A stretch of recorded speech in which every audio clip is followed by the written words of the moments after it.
এখন ভারতের সাথে আমাদের দ্বিপাক্ষিক যে সম্পর্কগুলো রয়েছে, যদি আমাদের দু দেশের মধ্যে সম্পর্কটা এভাবে তিক্ততা চলতেই থাকে কিংবা বাড়তেই থাকে, তাহলে আমাদের দ্বিপাক্ষিক সম্পর্কগুলোর কি হবে? বিশেষ করে তিস্তা চুক্তি, গঙ্গার পানি বন্টন চুক্তি, সীমান্ত হত্যা, অনেক বিষয় তো আছে।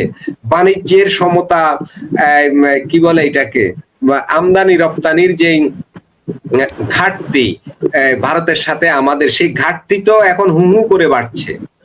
তো এইসব যে সমস্যাগুলো, এগুলো আমাদের সমাধান মানে সর্বোপরি বাংলাদেশ ভারত সম্পর্ক কোন দিকে যাচ্ছে বলে মনে করেন? আমি একদম শেষ করে দিলাম, অনেক বিষয় আছে আমার আলোচনা মানে প্রশ্নের ভিতর, প্রশ্নটা বড়, আমি সংক্ষেপ করে দিলাম।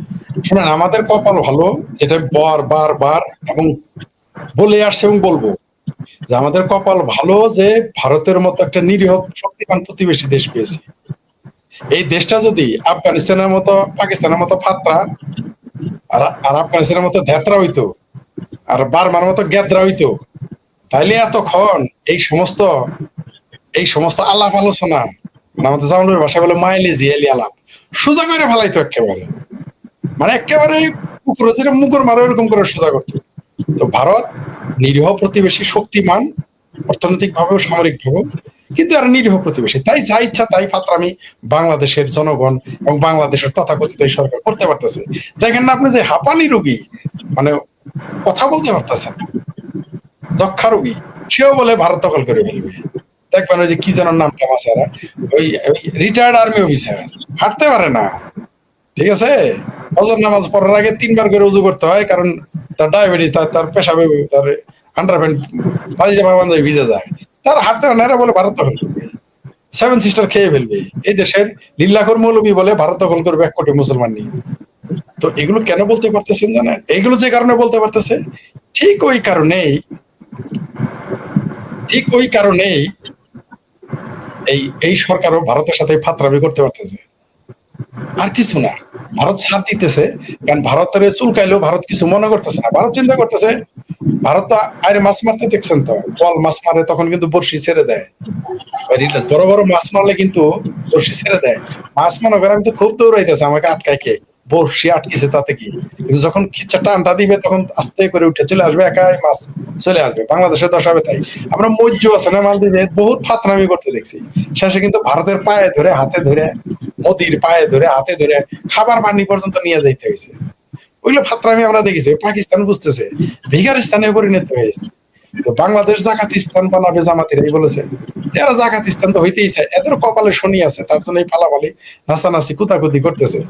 তারেক রহমান গেলেও বিপদে পড়বে ভারতে, না গেলে আরো বেশি বিপদে পড়বে। আপনি আপনাকে বলে দেই স্পষ্ট কথা, তারেক রহমান মনে করতেছে গেলে তো আমি ঝামেলায় পড়বো, না গেলে আরো বেশি ঝামেলায় পড়বে। ওই যে অক্ষয় খান্নার একটা অক্ষয় কুমারের একটা ডায়লগ আছে না সিনেমার, যে আমি যা বলবো তা করবো, আর যা বলবো না তা ডেফিনেটলি করবো। তো তিনি যদি ভারতে যান ঝামেলায় পড়বেন, আর ভারতে না গেলে ডেফিনেটলি ঝামেলায় পড়বেন, কোনো সন্দেহ নেই। কারণ তার কপালে শনি ভর করেছে। কারণ হলো যে তার যে পরামর্শগুলো দেখেন কারা, যে লোক তার সাপোর্টারদের কথায় রবীন্দ্রনাথের জন্মদিনের পোস্ট উল্টায় ফেলে, ডিলিট করে ফেলে, তো সেই লোক ভারতে যাবে কি যাবে না, তার বিরাট বড় বড় বুদ্ধেলা আছে উপদেষ্টা, একটা হলো জুনায়েদ সাকি, বায়ে সিগন্যাল দিয়ে ডাইনে মোড় নেয়া, কোথাকার কোন সাকি, আর একটা হলো জায়েদ পাড়া, এগুলোকে নিয়ে এইগুলো তার উপদেষ্টা পরিষদ। আরেকটা হলো যে নাটার এসবি কেসিগেট, কি বলে নিজেই জানে না। যেই দেশের মন্ত্রী বলে যে কারেন্টের তার লম্বা, পল্লী বিদ্যুতের তার লম্বা, তাই কারেন্টের লোডশেডিং হয়, যাইতে দেরি হয়। যে দেশের প্রধানমন্ত্রী বলে মাটির নিচ থেকে গ্যাস বারমার ভারত নিয়ে চলে যাইতেছে, মানে একটা ক্লাস 5ম শ্রেণীর পাশের ছাত্র মতো যার বোধ, তো সেই মানুষ ভারতে গেলেই কি আর না গেলেই কি। তবে বলে দেই, গেলে ওই যে সেই বিখ্যাত কথা হইলো আপনার ওই বনফুলের সেই গল্প, তিনি একটা জায়গায় এই আর কি ভুলে গেলাম নামটা, যাযাবরের লেখাতে পড়েছি, ওখানে একটা কথা আছে, হোমিও ওষুধ যদি খান সর্দি হইলে তাহলে ওষুধ খাইলে 7 দিনে ভালো হবে, আর যদি না খান তো ওষুধ 1 সপ্তাহে ভালো হবে। তারা গ্রহণের দশা তাই, গেলেও যা না গেলেও তা, সে তার পরিণতি দেখতে পারবে। তবে এগুলো করে বাংলাদেশ, আপনি যেটা বলেন সম্পর্ক, এই যে বাংলাদেশের সাথে ভারতের সম্পর্ক যে তলানিতে নামিয়ে ফেললো 2024 সালের 5ই আগস্টের পরে এই জুলাই সন্ত্রাসের মাধ্যমে তুরস্ক আর পাকিস্তানের সহায়তায় যে সরকার গঠিত হইলো, যে জঙ্গি সরকার গঠিত হইলো বা জঙ্গিবাদী স্প্রেড করা হইলো, তারা তো মনে করতেছে ভারতের সাথে সম্পর্ক তলানিতে নিলে খুব আরামে থাকবে, এগুলো সব না খায় মারা যাবে। এই যে আপনি বললেন সম্পর্ক, ভারত ধীরে ধীরে যখন দেখবে যে আর কাজ হবে না, তখন ভারত তার সকল অপশন একবারে চালু করবে। ভারত একটা একটা করে চেক করতেছে। ভারত যদি এই অপশন না দিত আসেন, পরে বলতো ভারত তো বলে নাই আমি যাই নেই, এটা বইলে রাখলো আর কি। বুঝতে পারছেন? জানা আমার যখন যখন টাকার দরকার হয় তখন সবার কাছেই চাই, কারণ পরে বলবে কি ফরিদ তুমি তো আগে বলো নাই। মনে করেন টাকা জোগাড় করেও বলি যে ভাই আমার কিছু টাকা দেওয়া যাবে, এগুলো বলে রাখি, কারণ যদি না বলি তখন বলে আমাকে তো বলো নাই। তো ভারত এরকম ব্যবসা শুরু করে দিচ্ছে। ভারতও বুঝে যে বাংলাদেশেরও কপাল ভালো যে ভারতের মতো একটা নিরীহ প্রতিবেশী রাষ্ট্র পেয়েছে, আর ভারতেও কপাল ভালো যে বাংলাদেশের মতো একটা ভোদাই মার্কায় কূটনীতিক, মানে যাদের কূটনৈতিক তৎপরতার দেশ, এদের দেশে তো কোনো কূটনীতি নাই, এদের তো কোনো আকল জ্ঞানী নাই। মাজ্জুর সাথে এদের আকল কম। এই যে মালদ্বীপের যে মাজ্জু হচ্ছে এদের আকল কম।